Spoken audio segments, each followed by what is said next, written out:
Hey everyone, welcome to another SMP Relatable. By now, most of us realise that superannuation is not our salvation come time to retirement, even if the government doesn't admit it. But I'm often asked, should I salary sacrifice and/or top up my superannuation? Well, there's no simple answer to this, but I want to share my thoughts on the subject of superannuation. Firstly, the only thing I like about superannuation is that it forces you to save for your retirement.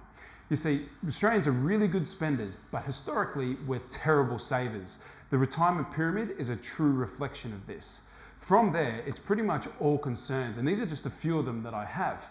The first is, I have to part with 9.5% of my hard-earned money to go to a fund that I have little to no control of, let somebody play with that money, and guess what? If it goes pear-shaped, there's no reprimand or here's your money back. And for the privilege of using those services, I have to pay them fees. I mean, what job can you be in, fail, but still be paid big bonuses?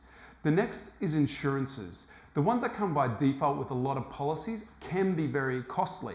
Second to that, I've heard too many stories of people being unable to claim because they weren't covered throughout the whole period of them paying those premiums. So tip number one, if you have insurances inside of your superannuation, make sure that you're actually going to be covered come time of claim. If you're unsure, get in contact with us and we'll have a financial planner speak with you to give you peace of mind. Now currently, yes, there are tax incentives. If you're to salary sacrifice additional money above and beyond what your employer contributions are, you can save tax. For example, if I was to salary sacrifice $6,000 out of my $70,000 income, I could save about $2,000 in tax. But if I really wanted to save some tax, I could use that same amount of money, that $6,000, leverage that into a property and could be potentially saving between $5,000 to $12,000 in tax. Not to mention the other added benefits through cash flow, being rent, and also growth of the actual property itself.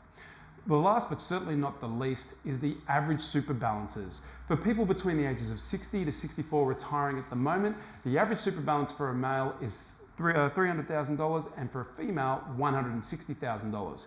Now, if you combine them as a couple, $460,000 sounds like a lot of money.